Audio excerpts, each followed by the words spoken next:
پاکستانی فوج نے جس طرح سے اپنی پرفارمنس دی، جس طرح سے اپنی حکمت عملی رکھی اور جس طرح سے دشمن کو ایک ایسی شکست دی جو ہمیشہ یاد رکھی جائے گی، اس پہ آپ پاکستانی فوج کو، افواج کو کیا پیغام دینا چاہتے ہیں؟ اور آپ کو کیا لگتا ہے کہ یہ سارا کریڈٹ کس کو دینا چاہیے، افواج پاکستان کو، اس قوم کو، یا پھر محترم نواز شریف صاحب کو؟ بسم اللہ الرحمن الرحیم. اس میں کوئی شک نہیں کہ پاکستان کی فوج کی پرفارمنس، ایئر فورس کی پرٹیکولرلی، لیکن باقی ٹوٹل افواج کی، نہ صرف کہ بہادری کا اگزامپل دیا، اپنی مہارت جو ہے وہ دکھائی.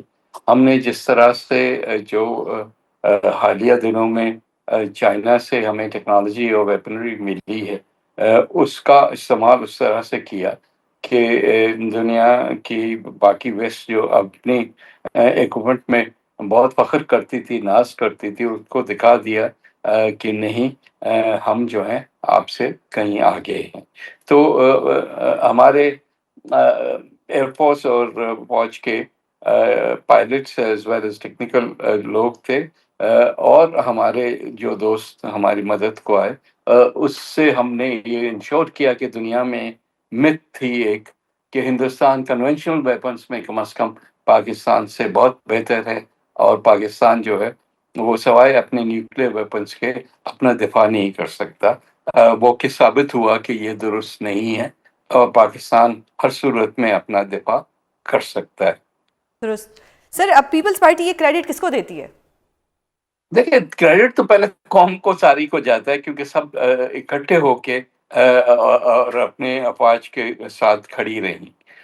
ظاہر ہے کہ جو ساری ٹیم کے لیڈر تھے، اس میں جنرل آصف منیر بھی ہیں، اور وزیر اعظم بھی ہیں. آپ صرف فوج کی بات نہیں کر سکتے جب تک کہ آپ سول لیڈرشپ کی بھی بات کریں، بٹ مہارت جو تھی فیلڈ میں وہ تو فوج کی تھی. درست. سر، امریکی صدر ڈونلڈ ٹرمپ نے ثالثی سے تو یہ جنگ بندی کرا دی، لیکن محترم بلاول صاحب نے فرمایا کہ بھارتی رویے کی وجہ سے جنگ بندی جو ہے خطرے میں پڑ سکتی ہے. آپ کو لگتا ہے کہ کیا پاکستان اور بھارت ایک بار دوبارہ آمنے سامنے آئیں گے اور دوبارہ سے جنگ ہو سکتی ہے؟ یہ تو پاسبلٹی ہر وقت رہتی ہے کہ جہاں جہاں لوگ آپس میں گتم گتا ہوتے ہیں، تو اگر اس کے ارد گرد کے جو ماحول ہے اس کو ٹھیک نہ کیا گیا تو یہ کسی وقت بھی دوبارہ سے بھی جھگڑ سکتے ہیں. لیکن میں فی الحال دونوں سائیڈوں کو کوئی ایڈوانٹیج ملتا ہوا نظر نہیں آ رہا. حالانکہ ہندوستان میں خاص کر بی جے پی اور مودی صاحب کی جو حکومت ہے، اس کو ضرور ایک سیٹ بیک ملا ہے، اور وہ ظاہر ہے اپنے وسع میں کچھ بھی کر سکتے ہیں. لیکن میرا خیال کہ دنیا نے جو رول پلے کیا یہاں کم از کم سیز فائر تک کا، ان کو یہ کام جاری رکھنا پڑے گا، تاکہ یہ سیز فائر جو ہے وہ نہ صرف سیز فائر رہے، بلکہ اس کے جو باقی چیزیں ٹیبل پہ آ کے بات چیت کرنے کی ہیں، اس کو بھی پیش رفت ہو سکے. درست. سر، یہ جو پانی کا مسئلہ ہے، انڈس واٹر ٹریٹی جو ابھی تک سسپینڈ ہے، یہ بھی اور جنگ بندی بھی، کیا یہ اکٹھے چل سکتے ہیں؟ کیونکہ ابھی تک اس کے اوپر، انڈس واٹر ٹریٹی کے اوپر کچھ بھی عمل نہیں کیا گیا کہ وہ پانی دوبارہ کھولا جائے گا یا نہیں کھولا جائے گا. نہیں، پانی تو بند نہیں ہوا کہ ہم کہیں کہ کھولا جائے گا یا نہیں.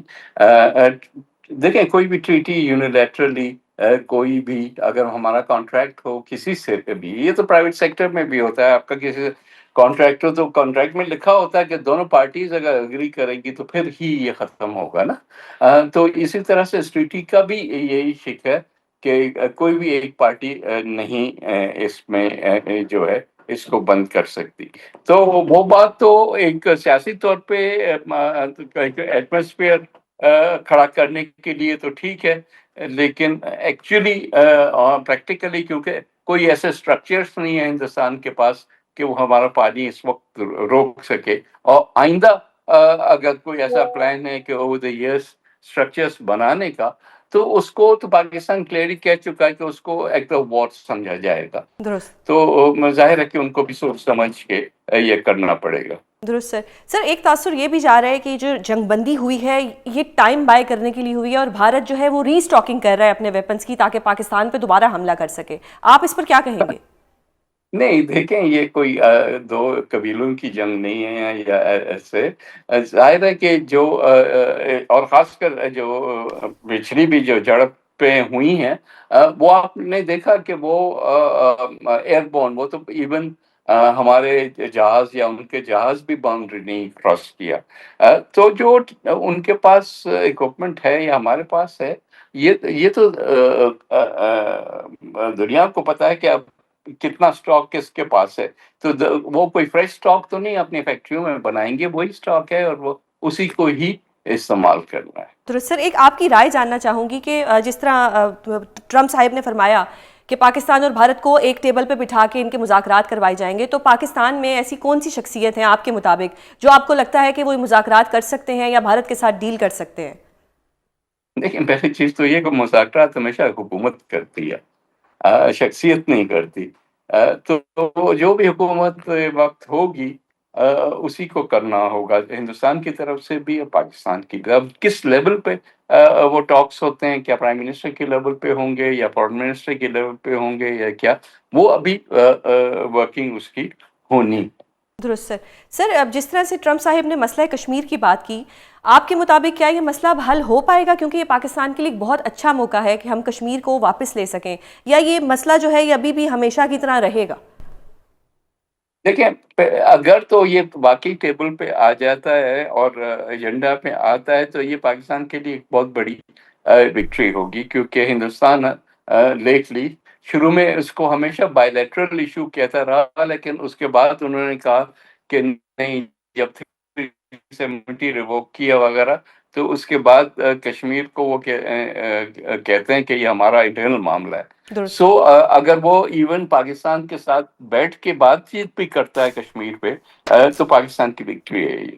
درست سر۔ سر ابھی اسرائیل کا جو ایک ہے کہ فلسطین میں کتنا ظلم کر رہا ہے یہ ہم سب کو پتہ ہے۔ ٹرمپ صاحب سعودی عرب جاتے ہیں اور ان پہ دباؤ ڈالتے ہیں کہ آپ اسرائیل کو ایکسیپٹ کریں۔ اسرائیل وہی ملک ہے جس نے پاکستان کے جس کے جو وہ تھے ڈرونز تھے وہ پاکستان کے خلاف استعمال ہوئے۔ ایک مسلم ممالک کو ٹرمپ صاحب فرما رہے ہیں کہ ان کو ایکسیپٹ کرو، کل کو یہ پاکستان کو بھی ایسا کہہ سکتے ہیں، اس پر کیا کہیں گے آپ؟ پہلی چیز تو یہ کہ جن ملکوں کو اس وقت کہہ رہے ہیں کہ ابراہیم اکارڈز میں آپ آ جائیں، مثلاً سعودی عربیہ، انہوں نے بھی ابھی تک تو یہ بات نہیں مانی۔ تو سوال یہ ہے کہ ہر ملک فیصلہ کرتے ہیں اپنے معروضی حالات کے مطابق، تو پاکستان کو وہ دباؤ تو ڈیفینیٹلی ابھی تک تو ابھی نہیں رہا، لیکن اگر آیا بھی تو پاکستان ساری اسلامی ممالک کو اکٹھا کر کے پھر یہ فیصلہ ہو سکتا ہے نا، یونیلیٹرلی کوئی بھی ملک نہیں یہ کرے۔ درست سر، آپ کی رائے جاننا چاہوں گی کہ اگر حکومت اے پی سی بلاتی ہے اور اپوزیشن کہتی ہے کہ بانی پی ٹی آئی کو بلایا جائے، تو کیا آپ کو لگتا ہے کہ بانی پی ٹی آئی کو بلانا چاہیے اے پی سی میں؟ دیکھیں بلانا چاہیے یا نہیں بلانا چاہیے حکومت کا کام ہے۔ حکومت کے لیے کیا مجبوریاں ان کے آنے سے ہو سکتا ہے کہ ایک حد تک چیزیں یہ لگے کہ نیشنل یونٹی، لیکن اس کا میرا خیال کہ وقت گزر گیا ہے۔ اب پارلیمنٹ ہے، وہ فورم ہے جہاں یہ ساری چیزیں جو ہیں ڈسکس بھی ہونی چاہیے، فیصلے بھی ہونے چاہیے۔ اور پارلیمنٹ میں پی ٹی آئی کا بہت ایک بڑی پریزنس ہے، تو اس لحاظ سے ان کی ریپرزنٹیشن تو ہے۔ میرا خیال ہے کہ اس پہ اب کوئی شک نہیں ہونا چاہیے کہ جب ہم یونائٹڈ کنٹری کہہ رہے ہیں تو اس میں ساری پارٹیاں شامل ہیں۔